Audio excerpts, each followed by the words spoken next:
Hello and welcome to the latest episode of What Did I Miss? Today, we are joined by a man of high intellect, a former tight end in the National Football League, current host of Youth Inc and Fox Sports analyst. That's a lot of jobs, too many jobs if you ask me. It's Greg Olsen, ladies and gentlemen. What's Youth Inc? How do you like my shirt? I do love that shirt. Yeah, I like Youth it. Inc is my podcast. We started, say 5-6 months ago, and it's Fair. Into this crazy world of youth sports. I don't know how much it is bananas.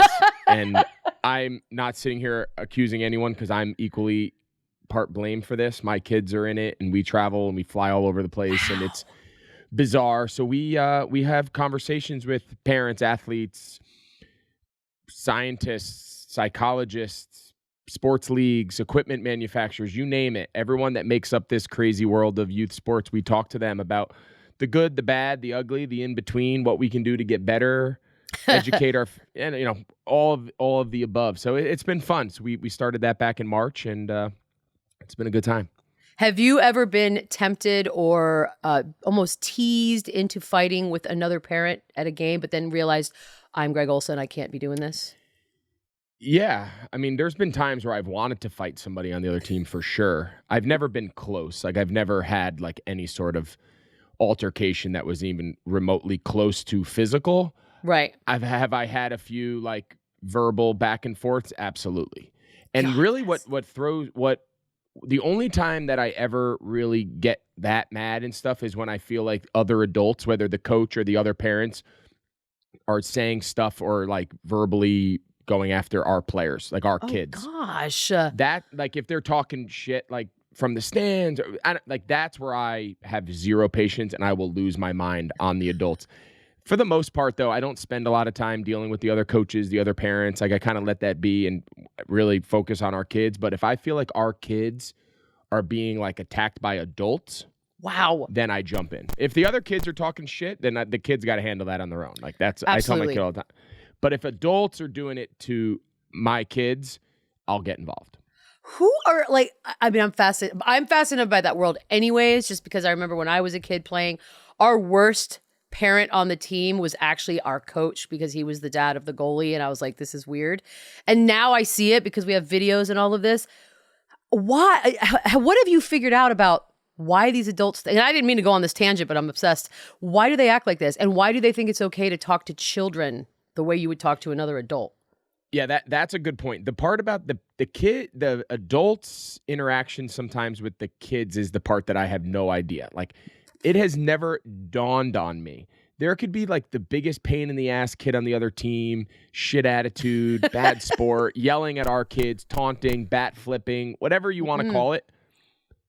And if our kids don't handle it, then that kid gets to do whatever, you know what I mean? Like, your kids need to handle the kids. So that part I get. But for adults to like taunt or like cheer against kids, that I just can't wrap my mind around that. Like, it's never even dawned on me to like interact with one of the opposing players' children. That I don't have the answer to. I've seen it now a few times though, and that pisses me off. Like, that is where I'll get involved and be like, that ain't flying here. Like, no. You can yell, you can cheer, you can whatever you want to do, but you do not talk to the kids on my team at all. It makes you wonder, though, and sadly, what the household must be like if the parent acts like that. Like, it's going to be a bad cycle. It's going to repeat itself over and over again. Yeah, I think what happens with a lot of these parents is, like, this is their moment, right? Like, this is as close to achievement, close to glory, as this is like everything they've wanted, and they finally have their opportunity, and they like lose their minds. And don't get me wrong, I'm not sitting here saying at the games I'm like a church mouse and I'm like sitting there just saying, clapping my hands every 5 seconds. Like, when I'm coaching the kids, I'm coaching the shit out of our kids. Like, the kids on our team that I'm responsible for, I am coaching them in every second of the game, terrifying. And instructing and correcting.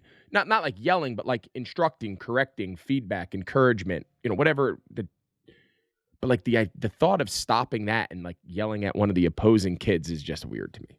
It's so weird. I love that you're doing that because I do think, especially those, I don't have children, I'm still obsessed because it's just weird behavior and I can't understand it. It's equally stressful as it is like exhilarating. So 90% of my life stress involves like some sort of dynamic of the kids' sports teams. It's bananas. Oh, God, must be nice. That's a really It's good awful. thing to have. It's a good. It's such It's a weird awful. world. No, I love it's it. embarrassing. It's terrible. You know what's embarrassing? And this is a segue. Ladies and gentlemen, a professional segue. I hope you guys heard it. You know what's embarrassing? The first preseason matchup, Jags-Raiders. There you go. That's a segue. No, all kidding aside, I feel like the masses, we wait, and people wait for football to come back. And I know it's just preseason, but shouldn't there be like a better appetizer to get the meal started? This feels like a weird week start. Am I being mean? I'm being mean. Yeah, I don't know what the alternative would be, right? Like, we got to give guys a chance. Training camp is kind of a necessity, get guys back up and rolling.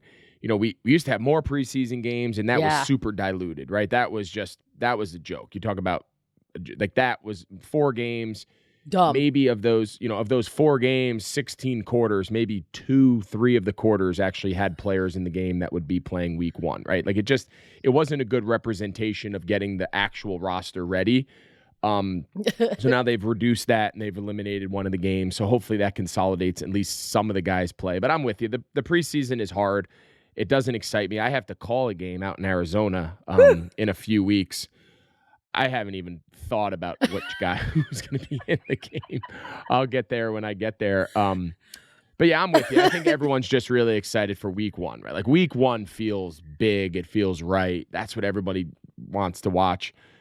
Preseason is definitely a letdown. That's true. It's tough. It's like a little bit of the summer league NBA, because there's so many faces and young names that are so excited to be there, but we're never going to see them. And so it's just sort of like, I can't remember all these names. I'm not going to. I made a successful bet last year before the season started. This year, if I go into the NFL and try to do the same thing, it's Bills Bucks, odds on favorites. Bills being a little bit ahead. Do we feel safe in putting money, if we were so inclined to be gambling on this, that one of those two will be the champions when it's all over? Yeah, I think it'd be a safe bet, Bills and Bucks. I mean, if you, I'm not saying you're a gambler, but if you were a gambler, I think that would be safe, right? I mean, I think those are the usual suspects. The Chiefs are always going to have a chance, right? So when you're just talking about like reducing your odds and reducing your risk, yeah, you go with the favorites.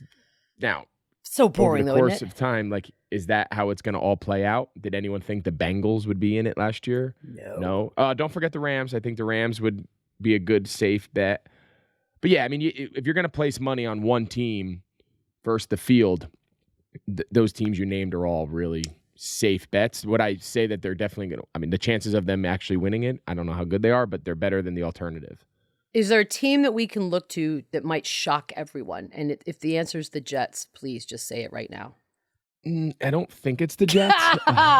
This was the year. This was the year. I think it might be the year. I don't know. I think the Chargers are going to be good. Oh. And I know they're not like a crazy surprise. They were kind of a bubble team last year. Herbert gets a lot of love and praise. I think they got a shot. They're good on defense. Anytime you have a really good, dynamic quarterback, you can compete in this league. We've shown that now over the last, decade or so. Like, the formula of winning in the NFL is pretty clear. You got to have a young, dynamic kid at quarterback. They have that. They got to have weapons around them. They have that. And you got to be able to rush the passer and be dynamic on defense. They really have that. So I think their formula is a good one. I think their coach is really good. I think Brandon Staley's a really good young mind in the league. Little different than maybe some of the other, contenders in the fact that he's a defensive guy. We see some, everyone falls in love with McVay and LaFleur and all these young offensive minds. He's kind of the opposite, but in a similar mold. So I think the Chargers are going to be a team that can compete. Their division's brutal, but I think they could be a team that's not really like one of the main, Bills, Bucks, Rams, but that next tier that's got a chance. So as a guy who used to have to listen to all this while still playing, for me, one of the things I keep hearing a lot talked on radio is Russell Wilson and the predictions, right? Like, it's going to fail, it's going to succeed. There's just no in between, apparently. It's one or the other, and it's extreme. When you listen to this now, having been through it all, and it's a name like that's a big name that was once America's sweetheart, and now he's sort of on this weird redemption tour that no one told him he had to be on. It's bizarre. How do you feel as a former player? Because I find it fascinating that we are so serious about these predictions and we know what we're talking about. But then you listen to it. Do you have an opinion on that at all? A prediction, if you would? Yeah, I think it's a unique circumstance. No one in a million years ever really thought that Russ would be playing in a different uniform, right? So that's first and foremost. We're not accustomed, Brady. There are a few premier guys who have changed teams, right? It's more the exception than it is the rule. Typically, they last their whole career in one spot. So I think, but what's interesting about the current landscape is we just saw Stafford do it last year, where he moved to team year one, bang, Super Bowl. Right before that, we saw Brady. Obviously, historic run in New England. He inherits that team in Tampa Bay. Bang, year one, Super Bowl, right? Yes. So now I think a lot of people are making the same kind of predictions and the assumptions like, okay, there's a young, talented team that's got some pieces in Denver. People thought they were a quarterback away. Okay, well, they just bring in Russell Wilson. It doesn't get much better than that as far as adding that piece. Well, if Stafford and Brady can do it, why can he not just be the missing piece and win? So I think we're kind of all creatures of the moment right now where we're just saying, all right, we've seen it the last couple of years. Let's see it again. It's not that easy. I think the teams that Stafford and Brady joined were better than this current team that Russell's joining. I think they have a lot of good young pieces that can grow over the next couple of years and become a contender. Do I think in year one this Broncos roster is built to win like the Rams were and like the year before the Bucs were? I don't think they're there yet. I think getting Russell helps a lot. I think it moves the needle a ton. I still think they might be a year or two of acquiring young players, maybe a couple free agents, some vets that can solidify that roster. And then, yes, I absolutely think with Hackett as the new coach and Russ and his leadership and the pieces that they have, yes, I do think in the next couple years they can definitely be a contender. But I wouldn't bet on them in year one. Okay, see, that's the kind of bet that I would make, though. And that's how you win the big money, Greg. You can't go safe. That's the good odds, though. You bet small, win big. That's what I'm talking about. That was the serious. We had to get the serious stuff out of the way because we're going to take a quick break. When we come back, Paige, with her amazing internet, is going to be joining us to really put our minds to the test. We'll be right back. Are we going to talk about your shoes, too, after the break or before? I got to sell these. So if you know anyone with a size 9, that's annoying now. But those aren't size 9s. Those are size like 37 or 4. 39. Like the fancy. Yeah, 39. The Euro sizes. Those are the rich people. So that's how rich people size their shoes for anyone out there listening. Yes, when we don't do mere numbers. Money on shoes, yes, you go into random linebacker numbers. Double digits or nothing. We are now joined by Paige, who is at her parents' house, where the only place that the internet works apparently is South Carolina. Paige, take it away. That's right. I'm not moving, though. Okay, so we're going to play a little game of What Did I Miss? Greg, I know you listen to the show all the time, so this won't come as a surprise to you. But I'm going to hit you guys with a couple headlines from the last few days, get your opinions and thoughts, which I know all of our listeners want to hear. So right off the bat, we talked earlier about parent behavior in youth sports, but at the All-Star festivities this week, there's been a lot of, I would say, questionable behavior from the fans. So we had a straight up fight at the home run derby. And then we had an adult man, I'm going to put him at 46, leaning over and pushing his way through children to get autographs at All-Star. Your thoughts? We'll start with you, Greg. Yeah, seriously, this is your domain. I have like a no adult autograph policy. I think it's weird. I don't get it. And again, I might be biased because I don't know. I think it's great for kids. Like, I loved when my kids would come to training camp and like go ask kids go ask Cam and Luke and whoever to go get autographs. That was great. Like, I think it's so fun for young kids to go and have the kind of the nerve to ask their favorite player to sign their helmet or their ball or whatever. Like, I get that. The whole adult thing to me is very strange. I don't get it.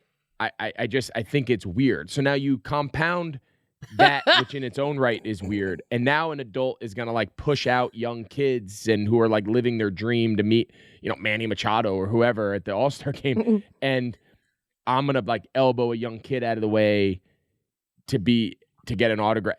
The whole thing to me is weird, let alone getting in the way of a young kid trying to do it makes it even that much weirder. So the autograph thing to me is a non-starter. Like, let the kids go have their moments. Adults, take a step back. It's not that big of a deal. Nobody wants your freaking signed baseball, and just let the kids enjoy it. 100% agree. The last time I asked for an autograph, I think I was a teenager, and that's sort of pushing the boundary of when you need to stop asking. It also makes me, I want to follow that man home and see what his life is like. I don't think it's going to be a great visual, but I just want to see it, because it's like you literally pushed children over for another grown man to sign something. Like, that's not, you can't feel good about that. There's just no way. And the fighting is just par for Dodger Stadium. That's what you do at Dodger Stadium. The higher up you go, the more you fight. That's just, it's on the ticket. It says home run derby? Like, it doesn't matter. It's Chavez Ravine. You just do it. I don't know why. Yeah, and then I think the fighting at the All-Star game, again, like, how serious is this game? Like, the players don't even give a shit who wins. At all. So they're all mic'd. Who cares? Who cares? Like, again, I think fighting in the stands is absurd to begin with, but, like, I can understand it's Dodgers, Angels, or, like, it's... Oh, the Giants. Yeah. Like, other fans are talking shit about their team. Yeah. They always fight. It's Boston, New York, and it's game one of the playoff. Like, I get it. People are competitive. They want... But when the players and the coaches don't give a shit about the game, the people in the stands should just have a beer. Too many. You're maybe. in LA. It's probably 75 degrees. Right. Wear your Mookie Betts jersey. Have a beer and just, like, have a smoke and relax. No, it's not that important. They were fighting. To fight a grown man over it is bizarre. All right. Good job, here's idiots. a segue. You might want to fight a grown man over this list. So today was that professional segue? Babe? That was really good. Okay. Yeah. You guys are really good on segues here. Today, we're recording this on Wednesday, okay? So Wednesday, July 20th, today is National Hot Dog Day. I'm sure you both knew that. And a USA Today writer, Charlie, he put out a ranking of hot dog toppings, and I need your thoughts here. I have a few notes, but I'd love to hear yours. So we're going to go backwards, 10 to 1. Pickle relish. Gross. The entire Chicago hot dog setup. No, that's like cheese. It's like a buffet. Pickled jalapenos. Gross. Baked beans. Disgusting. Ew. Ketchup, onions, sauerkraut, chili, mustard. Mustard is number one. All at one time?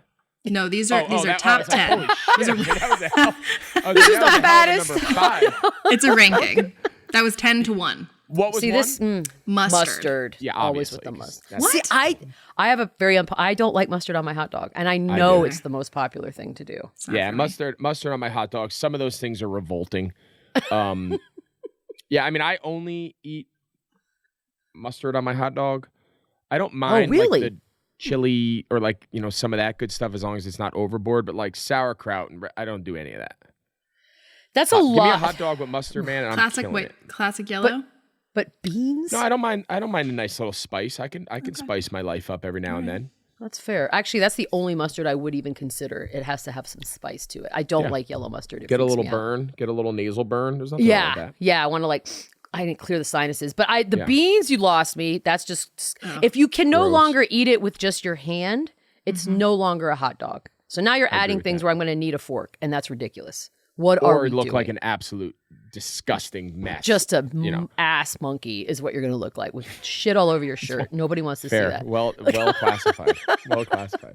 Greg, you had a little reaction to the Chicago dog setup. I don't mind Chicago dogs. Okay. I don't, as long as it doesn't get too over the top. To Michelle's point, like, not too elaborate that I can't even, like, hold it. But I don't mind, like, a good little chili and little onion. Hold on. Do you know what's on a Chicago dog? Yeah, it's got, like, a pickle.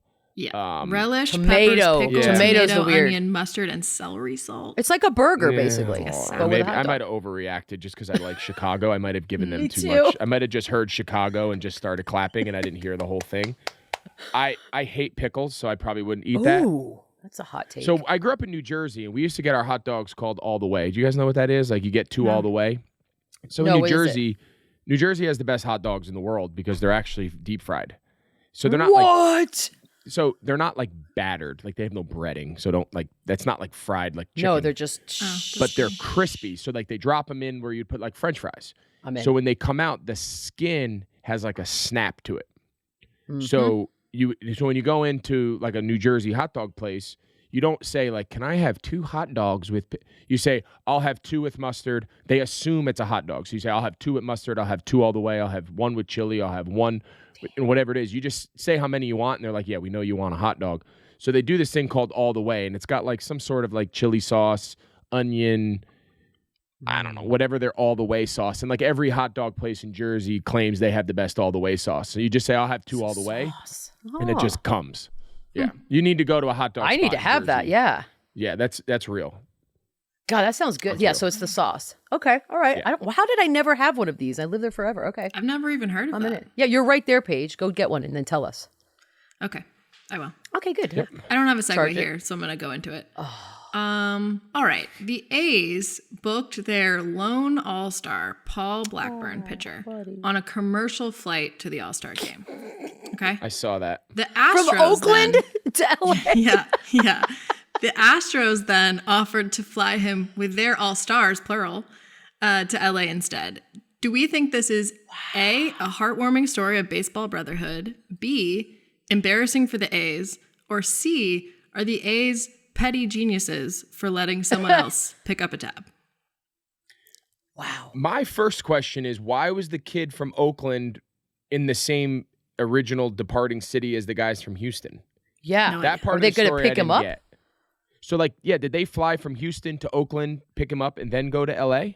That's I don't cool know. if they did. Let's say yes for the purpose I of have a this. lot of questions about Lot of the follow-up. Logistics. the Focus logistics less of on the logistics, Greg. It's a flat out embarrassing situation for Oakland. Of course it is. Brutal. The only thing I would say, I'm saying that it's embarrassing because I'm under the assumption that everybody flies their all-stars privately. Is that a real I thought so thing? I think too, so. right? Yeah, Well, I like think so. to the Pro Bowl, like when you make it to the Pro Bowl, you don't fly privately. Mm. The NFL Now, was that pays when it for was in Hawaii, or is now have they changed it? Anywhere. I mean, I think if Orlando. guys want to fly themselves private, they can. But as far as Sure. the NFL goes, you get like a first-class flight Oh, that's fair. to. There is like, no first class from Oakland to LA. It's Southwest Airlines, $69 each way. Want to get away? But again, there's so no like if chance. everyone else is flying privately, that another team needs to swing by on the way and pick up your kid, then yes, it's embarrassing. Pick up your. But like, is everybody flying? So like, I got to get more to the story. It was everyone said Oakland did this, but like, did anyone else fly commercially? I think they did. I don't think so. Oh, If they're Oakland's the last game only was team- against Houston. That's how it happened. There you go. Okay, well there you go. So they were going to fly him commercially from Houston to From LA. Houston to LA. And the Astros were And like, we'll just he's take him. So I looked up. He's 6'1". So Greg, I was going to say maybe it's like a height if there was like some discomfort there, but No, I don't That's know brutal. what protocol is. If every franchise who has an all-star, their owner or whoever charters a private jet and throws the whole contingency on a jet, and then like Oakland has their kid on Southwest, yes, that's embarrassing. But if normal protocol is that the teams or the league or whoever pays for it gets everyone a first-class flight, and just Houston does this as a nice gesture to their kids, and he jumped on the flight, then that's a little bit different. So I think it's only embarrassing if they're the only team who did this. okay. Here's another thing that happened, apparently. Give me Just more Oh, context. gosh. Give me more I'm context. actually switching teams entirely. This is also Love that. petty. Love that. Apparently, Juan Soto, who we all know, turned down $500 million recently. Home from the run derby Nationals. winner, Juan Soto. There you go. Yeah, you're That's welcome. right. He's the one. Same Juan Soto. Same one. Same guy. Same guy. The team refused to charter a flight for him, according to Scott Boras. So take that for what it's worth. But Well, that's so he also flew commercial. he probably bought the whole plane. Like he just chartered the plane. Well, he would have, but he turned the contract That's down. right. Oh, it's coming. It's coming. Yeah, so I don't know. I don't. It's a longer flight, isn't it? I mean, some of these are, now you're talking East Coast to West Coast. Now we're getting up there in the monies. I don't know, because didn't he win $1 million to win the home run derby? Like He did. There's money in the MLB All-Star festivities. It looks like from the outsider looking in, but Yeah, the charters are winner not got $1 million cheap. bucks. Yeah, fuel's high. Maybe The only we're other all thing that suffering. would lead me to believe that more teams do it privately is, unlike the other, unlike football where the Pro Bowl's at like the end, so like there's no start. The season's been over for a while. The playoffs are going, so like there's this weird buffer on both sides of the game where there's no rush. But like in baseball, they stopped playing like a day or two before the All-Star festivities. Yeah. And then they're going to start playing just a day or two following last night's agree. game. So there is a little bit of a tighter window, which makes me more inclined to believe that there is private get the guys to LA, play in the game, and then if you're on the Yankees, like we got to get your ass back here because we got a game tomorrow. Yeah. And the money's not a thing either, unless you're Oakland, obviously. But what if you cramp up on that Southwest flight? You're gonna. I can promise you. I just did that. And also, flights are a mess right now. Cancellations, delay. Like you can't take that chance that you miss the All-Star game. Like there's no way. Yeah. So no, it's just Oakland being Oakland. Bless them. Agreed. They're going to be in Vegas soon anyway, right? I know. I can't wait. All right. Last one before we're going to take a quick break and come back for, I think, the most important part of our show. But wow. Greg, I don't know if you saw this, but A.J. Dillon with the Packers did an Oklahoma drill, I believe it's called, against the Kenosha Kingfish mascot, minor league baseball team. The mascot's damn head came off. Are there any NFL or any let's say any sports mascots in the world, in the country, that you, Greg, would want to take on in that drill? I feel like knocking the mascot's head off is like telling like your kids finding out that mom is Santa.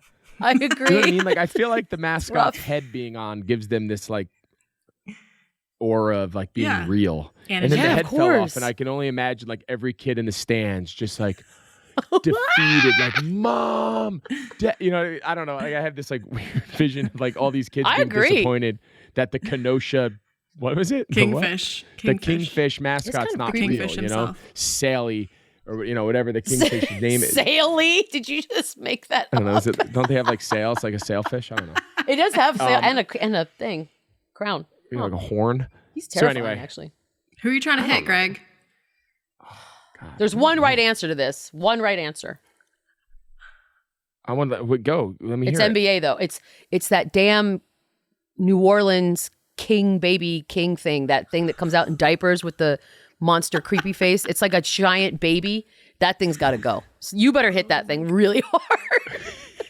It's the scariest looking mascot in the world. You know what? Well, this wasn't a mascot. I think this was a real person. It's a person. Even better. So the Vikings used to have like a guy who I swear was an actual Viking. Like I think he lived his life like on a ship. Do you ever see that guy? He was like, yes. I don't know if he's still there. This was like early in my career, but he would come out with the horn and he'd ride the motorcycle. He would like taunt the opposing teams. Like he was like violent. Really? Taunt. Like he would like curse, like yell and curse and ride in. He was like a whole deal. He's a real person, so I don't know if I'd really want to like hit him. But he is a real person. He used to irritate the shit out of us when I was in Chicago. But I don't know if he's still around. Hopefully he's okay. I haven't seen him. I'm not sure if he's still a thing. I mean, there's this guy Ragnar who comes out on a motorcycle. So Ragnar, that's him. Is he still doing it? It was until 2015. Yeah, there you go. I don't know if there's a new one, but Joseph Juranich. You guys know that I'm so up on all my mascots. That's a good one though. Fireman Ed too. Back in the day, he should probably get tackled. The Jets guy. He can go. Yeah, he can go. Those are my two. Speaking of going, we're going to take a quick break. Wow. Really good segue. 3 segues. And we're back. We're going to talk about something that I know is deeply important to both of you, and that is karaoke. Ooh, wow. It's my religion. So I have a few questions, just so the fans can get a sense for what we're working with here. Okay. So, Greg and Michelle, would you rather do karaoke in a private room or in front of a crowd? Greg, let's start with you. Crowd. 100%. Crowd energy and involvement and engagement is critical to the karaoke experience. Also, it's like asking Michelangelo, would you rather keep your art in a closet though no one can see it, or would you rather share it with everyone? And I think the obvious answer is crowd. Thank you, Greg. Thank you. Beautiful. Really well said. Is this a group karaoke situation or are you Absolutely 100% not. solo act? No, solo. No, solo. What? Okay. Who wants to share the spotlight? Zero. Guys, we're starting with some easies. Okay? Oh, so we can do Grease? No, get that shit out of here. Nobody wants to sing that for we're not 8 doing million times. Backstreet Boys and all sharing the verse. No, when we sing "I Want It That Way," you're only going to hear me. Yeah, the lyrics are I want it that way. I want it that way, not we as a fun group having fun in Nashville. No. I want it that way. Specific. So go sit your ass down while I shine. I shine. Make eye contact with everyone in the room. Make them uncomfortable. Okay. when you are picking your song, do you read the room and the audience and kind of think about like who you're playing to, or you just pick a song and that's it? No. Greg, you know the answer. I mean, the answer is obvious. Just wanted to make sure that we weren't lunatics. Yeah, you pick it based on the crowd, right? If you're, you're in an older crowd, a younger crowd, a more modern, a country bar in Nashville, or you in some swanky bar in New York. I mean, different songs play to different crowds. It goes back to the first point. You got to sing something that gets when it comes on, people are like, oh, I loved it, right? Like you want people to engage, and the more engaged they are, the more the moment, the more the vibe. You can't sing things people don't know. Like I hate that. Yeah, it's not about you. It's about the room. It's about the camaraderie. It's about entertaining. The performance. I once went to a karaoke bar, and there were grown-ups that would only do Disney tunes. And it was like, read the room. This is like a dive bar. Nobody wants to hear Disney tunes. Yeah, no one wants like an inside joke between you and like your high school boyfriend. Like no one gives a shit. Sing a song we love and jam. Thank you. I have another rule too, and I don't know if this is a question, so I'm going to just jump to the front of the line. Go. You can't read the screen. If you have to read the screen, you got to sit down. Yeah. I don't care how drunk you are. You better know the words. If you don't know the song and the lyrics by heart, and you can just go out there and perform, that's right. You got to sit down. You're taking someone else's spot. Someone else should be up there, but you. Man, you might be more hardcore about it than I am. Okay, Greg. If someone, let's say you read the room, you have a song in mind, but the person like 3 people in front of you sings it. Do you still do it and do it better than them? That's tough. No, you got to change. Well, if they sucked, it gives you a great opportunity. Like if they get up there and they're stiff and they're just reading the words, and then you can get up there and just like embrace and capture the moment and kill it, you'll make that person feel bad, but you'll also make your experience will be like that much better. But if they get up and they're like Whitney Houston and they just have the voice of an angel, you can't get up and follow that. You got to change course and change your song. Yeah. Adapt. Yeah. Yeah, Smart. But if you're only crushing one soul, it's acceptable though. And that's fair. Yeah, I agree. It's that person's fault. Goes back to the previous statement. No, you're going to get up there and you're not going to perform. You've opened yourself up to the room. And that has happened a lot. Are there any songs that need to be retired, put up in the rafters, or that maybe only select people should sing? Yeah. Love Shack, B-52s. Get out of here.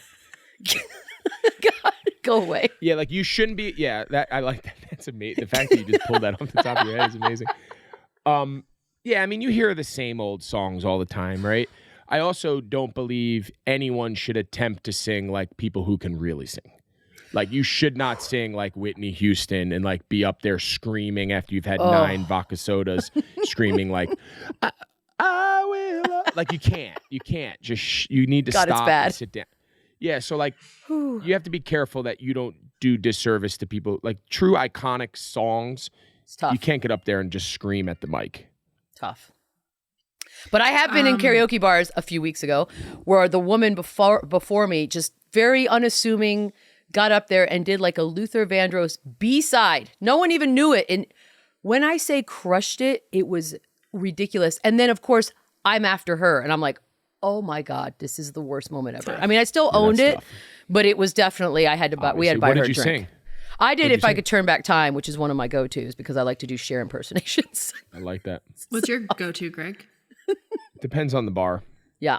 Well, I know you were recently in Nashville, so we'll go with that. So if I'm in Nashville, I'm doing Sold by John Michael Montgomery. Wow. Oh, that's a good one. Okay. It's fast. It's upbeat. Yeah, it's like there's a rap. lot of words. People are almost like in awe that you know all the words. You know, so like there's a little bit of like, no one's thinking about how bad your voice is. It's just like, I can't believe this guy knows all these lyrics. Killed it. Right? Because it's like upbeat and quick and fast. It's got a good energy, but the people have to know the song. If you do that song in the wrong crowd, people are like, what is this guy singing? It's not like a very famous and it's an older song one. Out. It's old, but it's famous within like the country fan community. It's just not a broadly famous song across all. So if I'm going to do like where I got to play to the group and like a little more, you know, big picture, or I'm going to do Jack and Diane. That's a good one. That is a good one. Because, yeah, everyone knows that song and loves Little it. ditty. Just a little ditty. I don't do the big. I just do the little ditty. Small, a very small. With a chili dog. Oh my God, full circle. It's all happening. Oh, what's happening? And then I don't know if either of you have ever done this, but if given the opportunity, would you prefer to do live band karaoke or screen? My best karaoke memory of my life is I was in Nashville and we were just at like a bar. This was years ago. And there was like a live band, obviously. And we just paid the band and I sang lead and they played behind me and I think we did Sold and they knew it. They knew it enough to like carry the melody. Amazing. And we just turned the bar into a karaoke bar, whether people liked it or not. That is the greatest scenario. Because you're now you're doing everything. You're like a rock star. You're still crushing karaoke. This is perfect. That's like the best case scenario. Otherwise, I have to go video screen. Because if you don't really, the band could screw it up for you and then you look like the ass. Yeah. No thanks. Yep. Well, Greg, I mean, it sounds like maybe, do you want to announce here exclusively your Nashville karaoke residency? If anyone's willing to have me, that would be great. The problem is Nashville's a tough scene to crack. I'd have a better chance here locally. Those people that are in essence doing that very such thing are like brilliantly talented. Oh, and there's so many. They make a tip jar, I've offered to buy the karaoke bar here over and over again. So when it happens, you guys will be invited. So much. Private jet, San Antonio. Let's do this. I'll just jump in with the Astros, but that's fun. Thank you. Drop you off on the way. I think that's it. Well, I got one more question actually from Jerome. One of our producers. So let's say, all right, so we'll go Charlotte residency for some reason. Greg, stage name? Do you have one? Do you want us to give you one? Sure. Give me one. I don't have any ideas. Wow. Brilliant, Paige. We'll chew on it. Why would you fuck with perfection? You have Greg Olsen and Michelle Beadle. Why would we change our names? Those are rock star names. Obviously. Duh. That's perfect. You're insulting both of us right now, Paige and Jerome. All right. Well, anyway, great episode. That's it. Please that was call awesome. in and send text 631-397-0403. Give us your go-to karaoke songs, because I know everyone's got like a short list. I mean, yes. Paige thought Michelle Olsen was the name of the actor who played Michelle Tanner on Greg, Full House. We'll say this on air. So Jerome and I spent some time thinking of we were trying to come up with a game that was basically like who does something better. Olsen versus Olsen. Greg Olsen versus Elizabeth Olsen. But then we were like, it was really hard. Elizabeth Olsen's the older sister of Mary-Kate and Ashley, right? Yeah. She's now the movie star. Sister. Oh, she's younger? the one who's in like WandaVision. She is younger. Oh, she's Jerome, younger do you want to than defend Mary-Kate? our thought process here? Jerome, what was the first question? I don't know that I want to come on to defend at this point because it was a half-brained scheme. Can't defend it. We really went into a deep dive this morning, obsessing over the name Olsen and how many different ways we can incorporate Michelle. Now I'm saying Michelle myself, Mary-Kate and Ashley, or Elizabeth, and then because we got the Michelle Beadle, Michelle Tanner thing, we're just like Michelle Tanner Olsen. It was going to be a multiverse of madness of harebrained questions of seeing how we can overlap everyone. And then we just thought, you know what? Go to tried and true karaoke. Thank you. Good. I'll always talk about that. They call that a very well thought out pivot. Yes. Right. Yeah. Well pivot. That's good producing. There were no amount of professional segues that would have gotten us to the Olsen universe. And you want to add one more layer? I have twins who are the Olsen twins. Oh, that's perfect. Oh. Boys, girls, mix. This. What do you? Boy, girl. They're very cute. That's awesome. They're very cute. So cute. Sounds like a full house. Oh God! You know what? Now we're done. Credits. Roll the credits. This is it. Are we closing it here? This is it. No, we're done. All right. We're done here. Rate, review, subscribe. See you next week. We're done.